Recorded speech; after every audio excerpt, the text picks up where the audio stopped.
আজকে সকালটা শুরু করলাম পাখিদের খাওয়া নিয়ে। ওদেরকে একটু খেতে দিয়ে দিলাম মুড়ি। কাক পাখিরা এসে চালের উপরে বসে তো, আর তো আমাদের তো শুকনো মাটি এখানে নেই, সব তো জল।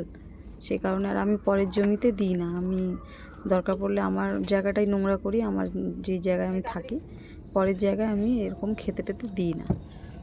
তো নমস্কার, রেসিপি সংসার নতুন একটি ব্লগে আপনাদের স্বাগত জানাই। আবার চলে আসলাম নতুন একটি ব্লগ নিয়ে। আজকের শুরু হলো মাথা যন্ত্রণা নিয়ে। আমার সকালটা শুরু হচ্ছে মাথা যন্ত্রণা নিয়ে। ওরা এখনও ঘুমোচ্ছে, প্রায় 9টা বাজে এখন। আমি উঠেছি আজকে 8:45। আমার মোটামুটি কাল সন্ধ্যের থেকেই মাথা যন্ত্রণা ধরেছিল, কারণ এই জন্যেই যে আপনার দাদার সাথে একটু বেরিয়েছিলাম বাজার করতে, যেহেতু আজকে গোটা চচ্চড়ি, সেই কারণে। তো বাজার করে নিয়ে আসা হয়ে গেছে, আমি সব পরে আপনাদের দেখাচ্ছি। সবাই জানেন আজ সরস্বতী পুজো। তো আজকে তো ঘরে খাওয়া দাওয়া সেরকম ঠিকঠাক হবে না। তো ছেলে মেয়ে দুজনেই বেরিয়ে যাবে। আমরা মানে 3 মায়ের মানে আপনার দাদা, আমি আর আমার মা থাকবো। তো আজকে করব খিচুড়ি, মেনুতে খিচুড়ি হবে। সরস্বতী পুজো তো খিচুড়ি ছাড়া কোনো গল্পই নেই। আমি সকাল সকাল উঠে, মানে সকাল মানে ওই 8টার সময় উঠে, যেহেতু ছেলে মেয়ে ঘুমোচ্ছিল, আমি জানি আজকে কাজের একটু তাড়া হবে। আমি সকাল সকাল কালকেকারের বাসন ছিল পড়ে, বাসি বাসন আমাদের ঘরে কোনো দিন থাকে না। তো গতকাল মেয়ে হাতে মেহেন্দি পড়েছিল বলে সে মাজতে পারিনি, সে কারণে বাসন কটা রেখে দিয়েছিল। বাসন কটা মাজলাম, মেজে আপনার যত জামা কাপড় ছিল গরম জল করে কেচে আমার নিজের বাসি নাইটি ছেড়ে আমি এবার চা মানে চা করতে বসলাম। মার জন্য দুধ চা, আর আমাদের জন্য এই মার জন্য লাল চা, সরি আমাদের জন্য দুধ চা। আজকে সকালে ছেলেকে একটু জিজ্ঞেস করলাম, কী রে বাবা তুই কি চা খাবি? তো বললো, মা চা, আমি তো উপোস করেছি। আচ্ছা ঠিক আছে, চা দাও, দুধ চা। তো আমি বললাম হ্যাঁ। তো বলছি দাও তাহলে, কিন্তু কাউকে বলবে না। আমি হ্যাঁ হ্যাঁ, কাউকে না বললেই হলো, তুই খা তো আগে। তো ছেলে মেয়ে দুজনেই চা খেয়েছে, আমিও চা খেয়েছি, আর মারও চা বিস্কিট খাওয়া হলো সবে। গতকাল মাথা ঘষেছিল, মানে মেয়ে মাথা ঘষে দিয়েছিল মাকে। তো সে এখনও এরকমই রয়েছে। আজকে শুক্রবার, দেখুন এখনও মাথায় না তেল দিয়েছে না মাথা ঘষেছে। পুরো জট, মানে না মাথা আঁচড়িয়েছে, পুরো জট হয়ে গেছে মাথায়। এত চুল উঠছে, আর মার তো জোরে জোরে আঁচড়ানো যায় না, মার ভীষণ লাগে মাথায়। মানে ওনার একটু গা হাত পা কোথাও কিছু হলে ওনার ভীষণ লাগে, উনি সহ্য করতে পারে না ব্যথাটা। যেহেতু বয়স হয়েছে বুঝতেই পাচ্ছেন, হাতে পায়ে সেরকম ঠিকঠাক করে তেলও মাখতে পারে না। তো কটা দিন আমি মাখিয়ে দিচ্ছিলাম, আবার মাঝখানে আমার শরীরটা খারাপ হতে আমি ছেড়ে দিয়েছি। আমি বললাম তুমি একা একা মাখা ধরো, হাত পা নিজে নিজে না চালালে হবে না, কারণ ওনার হাত পা সব ফুলে যাচ্ছে। কিছুটা তো চেষ্টা করতে হবে না, একদম কিছু না করলে অসুবিধা হয়ে যাবে না আরও। দেখছেন কতগুলো চুল উঠেছে, মানে চুল জট বেশ সেরকম হয়নি, কিন্তু চুলটা সেরকম ভালোই উঠেছে পরিমাণে। আজকের গা হাত পায়ে তেল মাখাতে গিয়ে মার দেখলাম যে মার বেশ ভালোই হাত পাগুলো ফুলেছে। আর জানি না কেন মার হাত পাগুলো ফুলেছে, প্লাস শক্ত শক্ত লাগছে। ঠিক বুঝতে পারছি না, ডাক্তারের কাছে নিয়ে যেতে হবে, ডাক্তারকে দেখাতে হবে। বলেছি না এখান থেকে যাওয়াটা খুব প্রবলেম, এতটা দূর থেকে উনি যেতে চায় না। উনি বলে ডাক্তারবাবুকে বলে ওই ডাক্তারবাবু ওষুধ পাঠান আর কি। তো দেখি এবারে নিয়ে যেতেই হবে, কেন হাত পাগুলো শক্ত ফুলে যাচ্ছে, প্লাস শক্ত কেন হচ্ছে, মানে মাংসপেশিগুলো না বেশ টাইট হয়ে গেছে ওনার। সত্যি বলছি, সকাল থেকে উঠে মানে আমি একদম নিঃশ্বাস ফেলতে পারছি না, আর এত মাথাটাও ধরেছে। আর ছেলে মেয়ে দুটো রেডি হচ্ছে, ওরা ওরা এখনও সেই একই রয়ে গেছে, মানে রেডি হবে ওরা, আর পেছন পেছন আমাকে পড়ে থাকতে হবে, মা মা মা করে, মানে মাথাটা যেন পাগল করে দিচ্ছে। দেখুন না, সমানে ডেকে যাচ্ছে সকাল থেকে। তোরা তাড়াতাড়ি কর, ঘুরতে যাচ্ছে একবারে।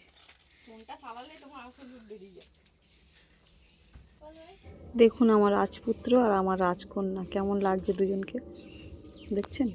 আর এই ড্রেসটা কালকে আমার ছেলে নিজে পছন্দ করে কিনে নিয়ে এসছে, আর এই শাড়িটাও মেয়ে নিজে পছন্দ করে কিনে নিয়ে এসছে।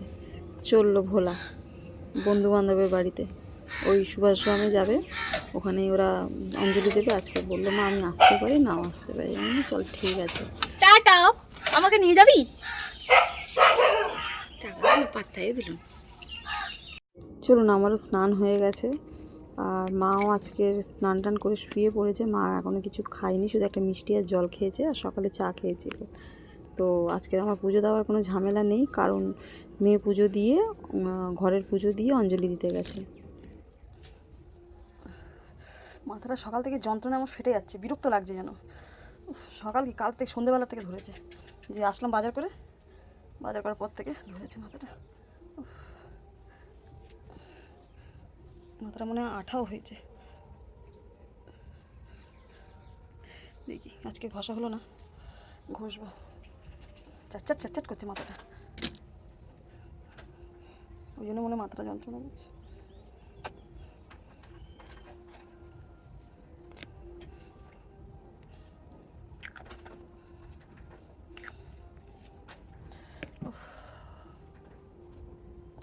খুব যন্ত্রণা করছে।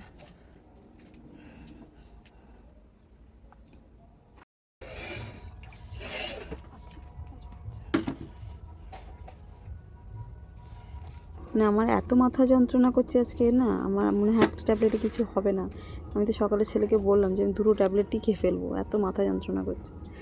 আমার মনে হচ্ছে যে কিছুটা কালকের বাইকে করে যাওয়াতে বাইকের হাওয়া লেগেছে ঠান্ডা, আর প্লাস হতে পারে যে মাথাটা আমার খুব চিটচিটে হয়ে গেছে জানেন তো, তার জন্য হতে পারে মন বলছে। সেই গত রোববার মাথা ঘষেছিলাম আর আজকে শুক্রবার, ধরুন হয়তো মাথায় ময়লা পড়েছে, সেই কারণেও হতে পারে, জানি না কিসের জন্য। যাই হোক আজকের দিনটা তো সময় পেলাম না, কালকে সকাল সকাল একটু মাথা ঘষে নেবো, না তো থাকতে পারবো না আমি এত যন্ত্রণা করলে।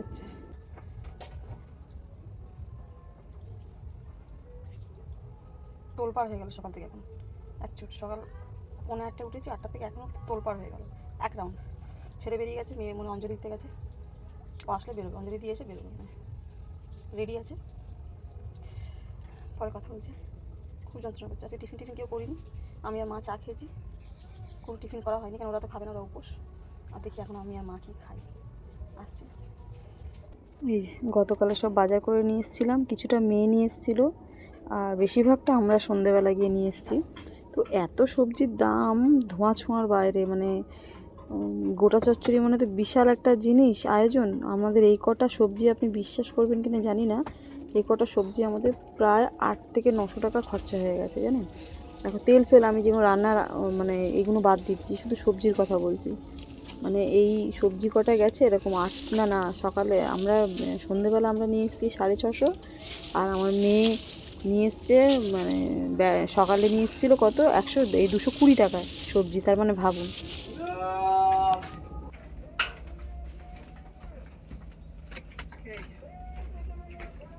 কখন থেকে অঞ্জলি করছে, এখন গিয়ে আমি অঞ্জলি দিলাম, এখন গিয়ে না আমার মেয়ে বলে বলছি না, দেখুন পুরো সরস্বতী ঠাকুর, মানে খুব খারাপ লাগছে না, খুব যেরকম খুব সুন্দরই লাগছে না, কিন্তু খুব খারাপও লাগছে না, বেশ ভালোই লাগছে। জল দেবো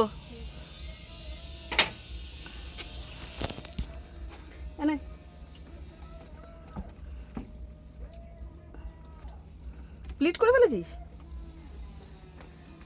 না, প্লিটটাও খারাপ লাগছে না, আর তুই ছেড়ে দুই প্লিট ভাঁজটা উল্টিয়ে প্লিট কর, ওটাও ভালো লাগবে, তুই কর। আমার রাজপুত্র বেরিয়ে গেছে, এবার রাজকন্যাও বেরোচ্ছে, বলে দিয়েছে যে মা আমি দুপুরে খাওয়া দাওয়া করবো না, আমি রাত্রে এসে খাবো। যাই হোক ও বলে গেছে যে আমি তো আজকে আসবো কিনা ঠিক নেই, আর এ বলে যাচ্ছে যে আমি দুপুরে খাবো না রাত্রে খাবো। তো চলো আমারই না নজর লেগে যায়, আমি আবার যাওয়ার আগে গায়ে একটু থুতু দিয়ে দিলাম। এর আবার সারাদিনে একবার মুখ না শুনলে এর পেটের ভাত হজম হয় না, আজকেরও শুনেছে। ওরা বেরিয়ে গেছে, মেয়েও বেরিয়ে গেছে, ছেলে তো আগেই বেরিয়ে গেছে, মেয়েও কিছুক্ষণ আগে বেরোলো। তো আমি রান্না চাপিয়ে দিলাম।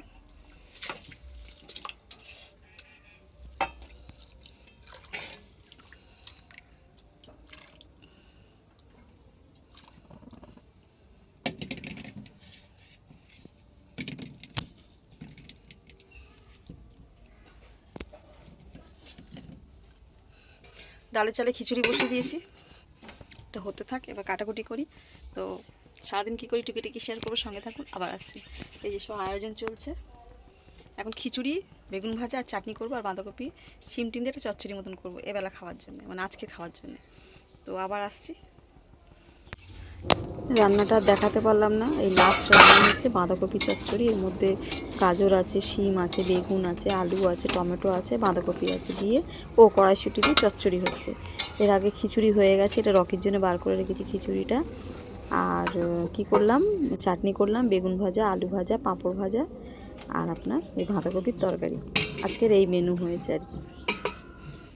তরকারিটা নামানোর আগেই মাকে আগে খেতে দিয়ে দিয়েছি। মা প্রচণ্ড মার খিদে পেয়েছিল, খিদে করছিল, মানে তরকারি হতে হতে একবার দিয়ে দিয়েছি তরকারিটা, আবার তরকারি নামানোর সময় মা বললো আর একটু দিবি, আমি তো দাও দিচ্ছি বলে আবার দিলাম একটু।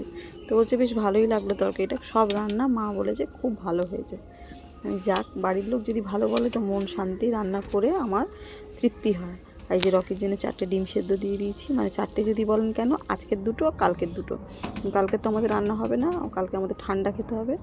রকির জন্য মানে ডিম সিদ্ধ করে রেখে দিচ্ছি।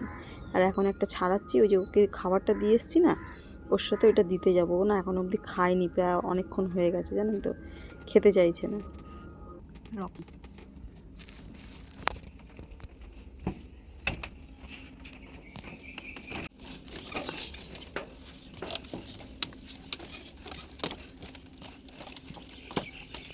চলুন আপনারাও আমার সাথে চলুন, গিয়ে রকিকে একসাথে দুজনে খাবারটা দিয়ে আসি। বেচারিটাকে দেখলেও কষ্ট লাগে, অনেক সময় বলি ওকে দিয়ে আসবো, ছেড়ে আসবো কোথাও। রকি ওই দেখুন খিচুড়ি যেরকম দিয়েছি সেরকম কেটে পড়ে রয়েছে, খাইনি।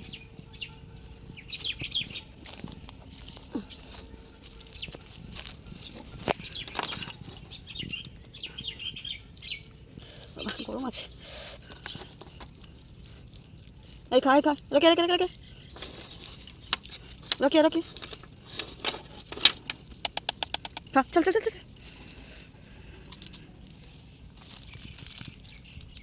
দেখছেন আসেনি, গন্ধ পেয়েছে, একটু হয়তো মুখ দিচ্ছে, কী অবস্থা। ওই ডিমটা নিয়ে সরে গেল, ঝটপট খা। আর আজকে শেষ না করলে আজকে খেতে দেবো না আমি, তোর জন্য আমাকে আলাদাভাবে ডিম সেদ্ধ করতে হয়েছে, আবার বলে দিলাম।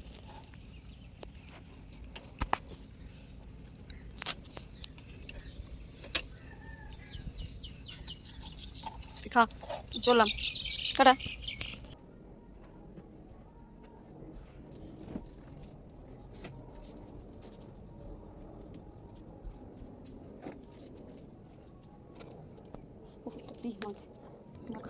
এদিকে আমার কাজ শেষ, ওদিকে মারও খাওয়া হয়ে গেছে। মার খাওয়া হয়ে গেছে, প্রায় 10-15 মিনিট হয়ে গেছে। মাকে ওষুধটা দিয়ে দিই, দিয়ে তারপর আমি মোটামুটি দেখি মানে জোগাড় যাবো, রান্নার জোগাড়ের দিকে যেতে হবে, মানে ঘরের আজকেকারের রান্না শেষ, চচ্চড়ির আয়োজনে যেতে হবে আর কি। আমি আপনাদের আগেও বলেছি আমার এখানে খুব ডিস্টার্ব হয়, আমার ঘরের পরিস্থিতি এমন নেই যে জানলা দরজা বন্ধ করে আমাকে আর কি ভয়েস দিতে হয়। তো বুঝতেই পারছেন কিরম আওয়াজ আসছে, কিছু করার নেই। আজকে প্রথমত আজকে সরস্বতী পুজো, তার উপরে আজকে 23শে জানুয়ারি, তো কিছু করার নেই। একটু সরি তার জন্য, আওয়াজের জন্য। আমি আওয়াজটা বন্ধ করতে পারছি না, যেহেতু এটা বাইরে ফাংশন চলছে, মানে পুজোর প্যান্ডেলে। তো কাটাকুটি করতে বসে গেলাম, কারণ একা হাতে করতে হবে, মাথাটাও প্রচুর যন্ত্রণা করছে। এই রান্না একটা তরকারি হয়তো, কিন্তু রান্না করতে অনেক সময় লাগে। তো আমরা যাব বলে রেডি হচ্ছি। মেয়ের সাথে আজকে যাওয়ার কথা ছিল, মেয়ে আর আমি বাজারে যাওয়ার কথা ছিল, তো মেয়ের সাথে গেলাম না, কারণ ঘরে কিছুটা কাজ বাকি আছে, ওখানে গেলে হবে না। তো আমি আপনার দাদা বেরিয়ে যাচ্ছি, মেয়েকে বলে গেলাম যা যা কাজ বাকি আছে একটু করে নিস। হালকা হালকা লাগছে কেন? তার মধ্যে কালকে আবার একটু সরস্বতী পুজো, আজকে একটু রেডি ফেডি হবে। মেয়ে ছেলেদের তো জানেন একটু না একটু কাজ থাকে, ধরুন মেহেন্দি লাগানো, প্যাক লাগানো, এইসব। সেই জন্য ওকে বললাম তোকে আর যেতে হবে না, আমরা দুজনেই চলে যাচ্ছি, ঘরে কাজটা সেরে ঝটাফট তোর কাজগুলো করে নিবি।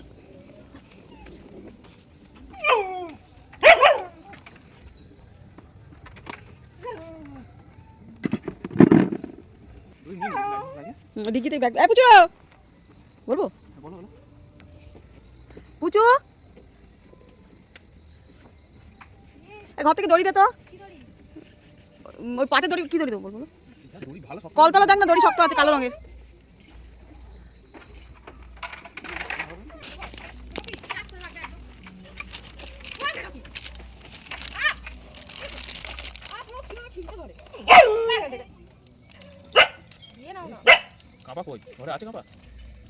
বাবুর বাক্স মধ্যে সব ঢোকানো রয়েছে, যেহেতু তেলের ব্যবহার করেছে। এটা নিয়ে যাবে কি, তেল আনবে?